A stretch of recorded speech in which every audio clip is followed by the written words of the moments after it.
Hello there. My name's Brandon, and we're going to talk about your new modified PS3. Congratulations. I spent a long time making this thing just right, and I hope it's really good to you. So here it is, down here in the corner. That's your actual unit. And we've got here an era correct 6-axis controller. This is authentic Sony. It's not the DualShock, okay? So it doesn't have rumble. Long story short, there was a big legal battle with Sony. They didn't have the rights to DualShock, blah, blah, blah, blah, blah. The first line of controllers shipped without rumble, okay? But what you do get for no rumble is you get a much longer battery life. So if you really want a DualShock, I can set you up. But this is the era correct controller that came with the console. So that's what's being included on offer here. Like I said, you do get significantly longer battery life with it. So it's up to you really. But here we go. Turned on the console.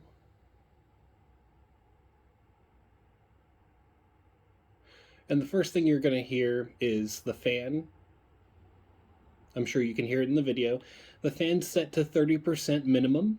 It can go lower easily, but I set a 30% minimum because the fan is dynamic. So when you're in game, excuse me, when you're in game, it's going to ramp up the fan to maintain 68 degrees Celsius at all times. It doesn't care. It's going to ramp up the fan however high it needs to go in order to keep the system cool.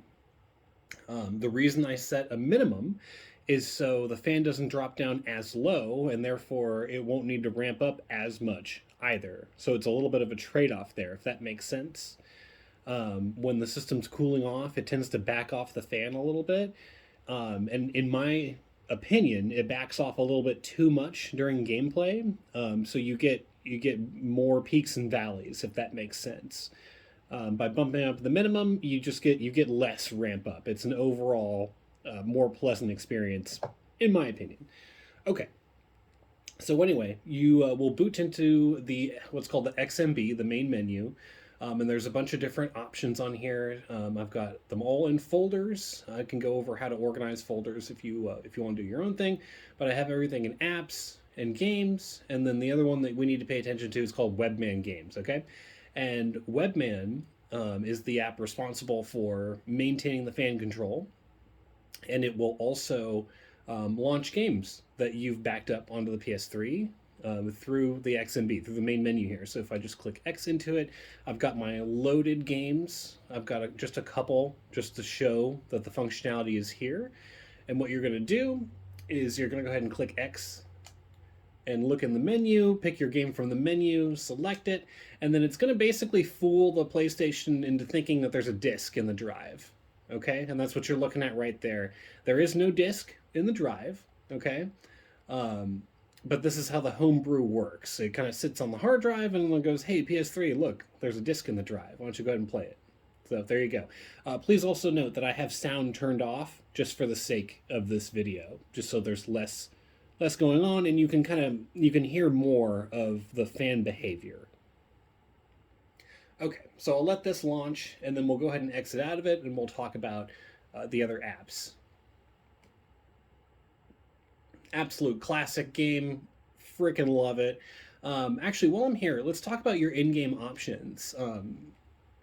By default, I hit the PlayStation button, by the way. By default, or I'm sorry, I mean to say you can set these as default, but if you go to other settings, you get screen mode, full, or normal. So you can go with the 4:3 aspect ratio, or you can stretch it to 16:9. It's set to default to stretch, but you can set it to default to normal if that's your thing. No problem. I prefer normal. Most people seem to prefer stretched, so I'll show you how to adjust that. Smoothing is the PlayStation 3's built-in anti-aliasing. I set that to on because in my mind, anti-aliasing always a good thing. Okay, and that's pretty much it for the in-game menu. You can reassign controllers, you can switch discs, you can do all that kind of stuff. But that's all fairly intuitive in my opinion. Okay, so let's go over that one more time. To launch games that are stored on the hard drive, PlayStation 1, 2, and 3, you're going to go to Webman. and you're going to go PlayStation 3, 2, or 1, and you're just going to pick your game and you're going to go. And that's all there is to that. Please note, that when you launch PS2, the fan will ramp up. Okay, this is expected behavior. The reason being, excuse me, the reason being is that the fan control, it can't monitor the PlayStation when it's in PS2 mode. It kind of shuts down certain components of the PlayStation and it turns on the PS2 chips inside of it. So there's the whole structure of the PlayStation basically changes when it's in PS2 mode. So instead of trying to tackle how to monitor temperatures, what the program does is when it senses PS2 mode, it just kicks up the fan. Okay, and it reacts differently if you load a backup versus if you pop a disc in. The fan's going to ramp up either way, but the fan will ramp up at different times.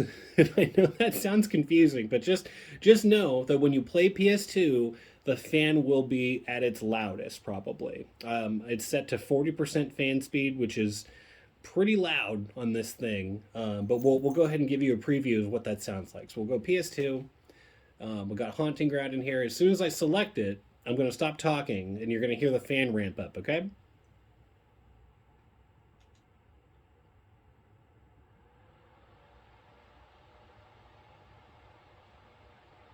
Okay? That's expected behavior. That's what we want it to do. That is for the longevity and the safe running of the console. PS2 games do tend to stress it out a little bit, so we put up a higher than needed fan just to make sure everything's nice and tidy in there.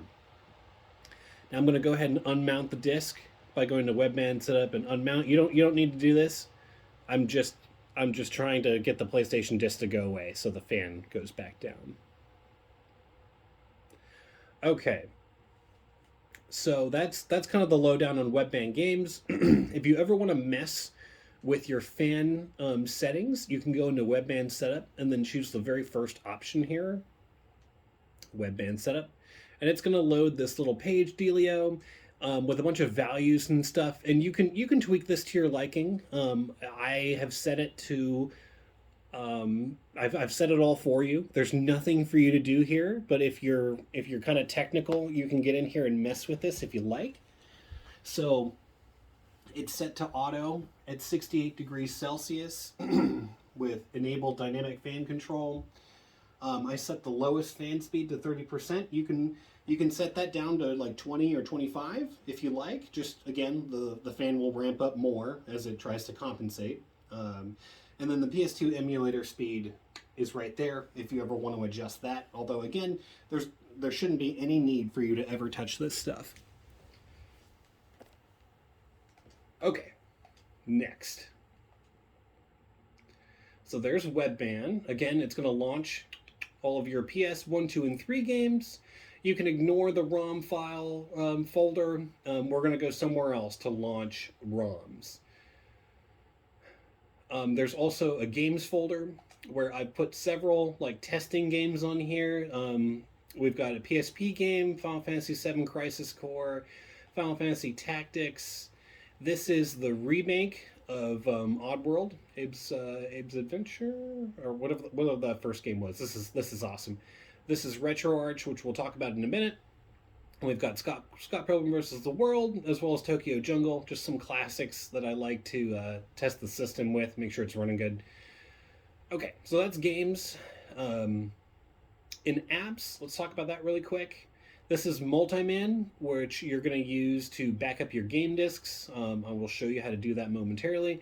And then this next one is the installer for Webman.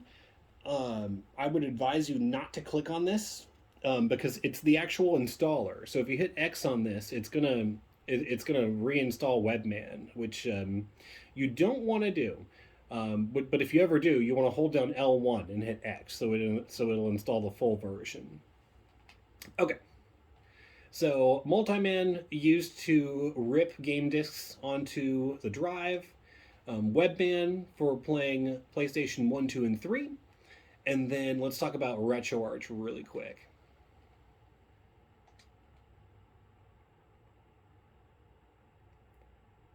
And I already have Retroarch all set up, ready to go. I'm just going to go over the UI really quickly.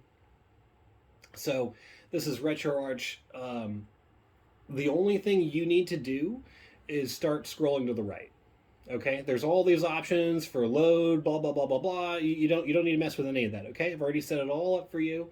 We just go. Whoops, I hit left. Sorry, but if we start going to the right, we'll start hitting systems. Okay, so here's Game Boy Advance, Game Boy Color, Game Boy, NES, Super Nintendo, and Genesis. And I've put what I would call my essentials pack on here. You got your Chrono Triggers, you got your Earthbound, your Super Mario RPGs, your Advance Wars, etc., etc. My essentials, don't leave home without it.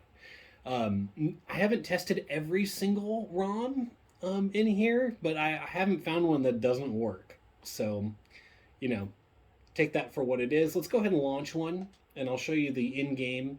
You're going to hit X on it. It'll prompt you to run, and then it might prompt you to load a core. We'll look at that really quick. Cool. You can usually pick whatever's at the top of the list, and you're going to be just fine, okay? I'll hit run one more time. It'll launch the game. I'm really sorry if my camera is crooked.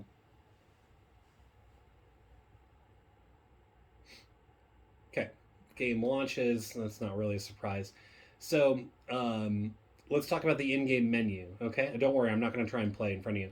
But if you click both sticks on the controller at the same time, that brings up the Retroarch menu, where you've got stuff like save state, load state, or there's a bunch of like overlay, latency, there's all kinds of stuff, shaders, all kinds of stuff here for you to mess with. But this is what I primarily use it for, is save states, right? And if you're not familiar with save states, it's like capturing that exact moment in time in the game and then being able to load up the game at that exact moment in time. It's it lets you walk away from the game and again come back to that exact moment in time. You can save before a really hard boss fight or that level you always mess up on, and yeah, you can use it like that. Also note that you can close content that's going to kind of exit the game and bring you back to Retroarch. Cool. Let's see. So that's pretty long for one video. I think I'll cut it off here, and then we'll pick it back up showing the PlayStation running game discs.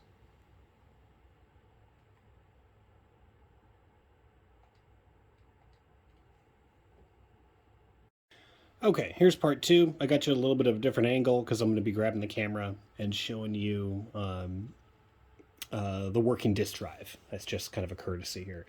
I also want to cover monitoring the temperature. If you ever want to monitor the temperature at any point, whether you're in-game or sitting on the menu here, you can hit the PlayStation button, and then you're going to hit Start and Select afterwards at the same time, and that's going to bring up a menu on the top right. If I hit PlayStation and I hold down Start and Select until I hear a beep, it's going to stay up constantly, whether I'm in-game or not. So you can see current temps are stable. It's set to max at 68 degrees Celsius. And honestly, it it doesn't really hit that very often. If I'm doing certain things in game, I can get it to heat up a little bit. But yeah, this thing it runs great. I think you're going to be really happy with the performance. Okay, so once again, to look at temps, I hit PlayStation, Start and Select. If I hold it till I hear a beep, it will stay up on screen. The same process will make it go away. I think I just accidentally set it to stay up again. Let me try one more time. There we go. Okay. So it's doing like a little cycle refresh thing. On the next cycle, it'll go away. All right. So before I get into the discs, I want to show you the themes. I have this badass Cthulhu kind of smoke dynamic theme. You can see the smoke kind of cascading across the screen. So I want to show you the other themes though, because I love dynamic themes. There's a bunch loaded on here, so if you ever want to switch it up, you're welcome to. So we go down to theme settings, and then theme, and then you'll find all of the themes that I've loaded on here for you. My other kind of favorite one is Starry Night. Just think that looks pretty cool. But my favorite is Cthulhu, so I'm gonna leave it on Cthulhu. Cthulhu also has Metal Gear Solid icons on it. If you look at all these icons, they're all Metal Gear Solid themed. I just think that's so cool. All right. So let's show you the working disk drive. For your consideration, I have got 3 games to show. We've got a PS1 game, a PS2 game, and a PS3 game. So we'll start with PS1. I've got Brave Fencer Musashi. Awesome game. This one has been well loved. It is, this is, this needs to be buffed. Okay, but watch this PS3 take on this disc. Okay, we've got a real strong laser here, and I'm happy to show that there's just no problems. And when you put in a disc, you know, count to 5. It does take it a few seconds to kind of look at it and spin it up. Totally normal.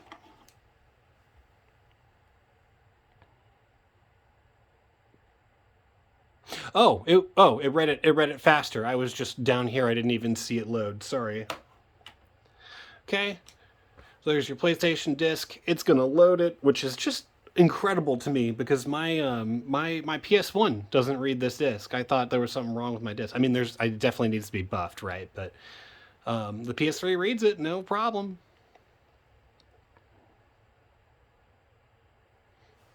Okay.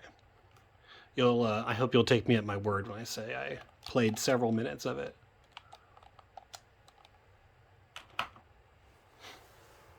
Okay, and note the action here when I eject the disc. It's real smooth.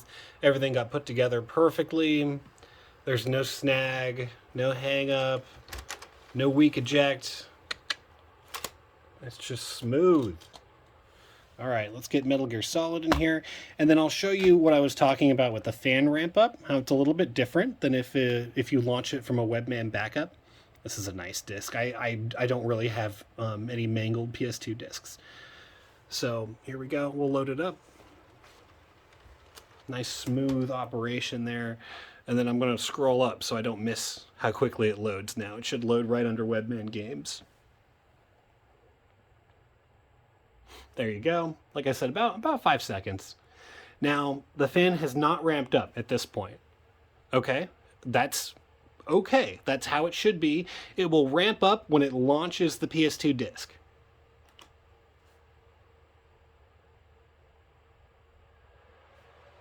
You hear it? Good job. Good job.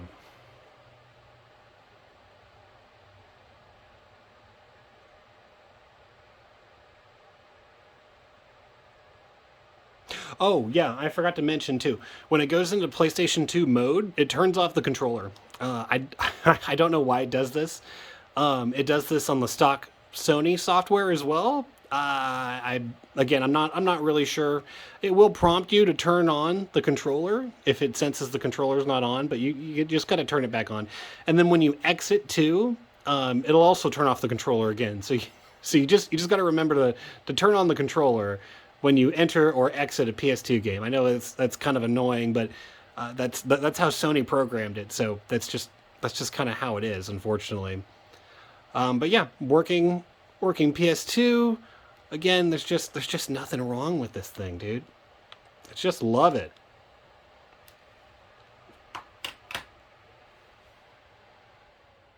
There you go. Fan ramps back down. And then we're observing the operation. Smooth. I put these things back together very carefully because if they're not aligned perfectly, you get discs that kind of, are stubborn coming out, or, they get kind of stuck a little bit. It's just not fun. And then for PS3, I've got DuckTales here. Woohoo. Again, awesome disc. And this will act as a Blu-ray movie test as well. So again, I scroll up. Oh, the controller turned off again. There you go. And then we'll go ahead and launch into it. But this is kind of a formality at this point. And since I've got a couple minutes left on this video, I'll show you how to rip discs using Multiman. I'm just going to let it load and kind of show working. There we go. Awesome game, by the way. If you haven't played it, highly recommend. All right, so I think I show you how to rip discs, and then you're off to the races, man. Yeah, so everything that you need to do is inside of Multiman. So we're going to go to Apps, and then MMCM. It stands for Multiman something something. I don't know what. But you just go ahead and launch it like it's a game or anything else. It'll go black screen sometimes for like 5 or 10 seconds. It's kind of scary, but usually it comes up pretty quick. Okay, and then it looks kind of like the main PlayStation menu. If you want to get into the PS3, I like to go over to the settings and system information, and you've got your IP address right there. This PlayStation is not currently connected to the internet. That's why it says not available. Internet is fully working through Ethernet and Wi-Fi. I checked. If you're going to load stuff onto this, I recommend Ethernet. The Wi-Fi cards in these are really bad by 2021 standards. We're talking like 2 or 3 megabytes per second. And with wired, you'll get like 10, 15, something like that, depending on your internet. So, yeah, you'll spend a lot less time babysitting it if you just hardwire it. If you're going to transfer stuff, if you're just going to play online and stuff, the Wi-Fi's fine. Okay, so let's go over loading a game disc. So we're going to scroll over, right? This kind of looks like the main Sony menu. We're going to scroll over to where it says game here, and then scroll up till you see the disc. Now, it's very, very specific, okay? If you look real close, you can see the games say HDD ISO. That means it's loaded onto the hard drive as an ISO file, okay? If I go up to DuckTales here, it just says disk. Okay, that means there's only a disk in the system and nothing else. So what we're going to do is we're going to hit triangle on it. And that's going to bring up the Multiman menu. And you've got 2 options here. You can go to copy to make what's called a game folder copy. It's one way to play the game off the hard drive. It uses a little more space. And compatibility can be a little lower. In some games require this type, but for 99% of them, you can scroll down and just hit create ISO. Okay, so you could hit X on that. It's going to say, do you want to save it, or where do you want to save it? The hard drive is HDD0, so that's exactly what you want. And you hit X, and then it's going to copy, and that's that. I have only tested this with PS3 games, but I'm going to test it with PS1 and 2 as well and get back to you on if that works. Because again, haven't tested that, so I don't know. But yeah, I'll let you know in the messages if it works. If it does, it's the same process. You pop in the disk, you go create ISO. But yeah, that's pretty much it. Let me know if you have any more questions.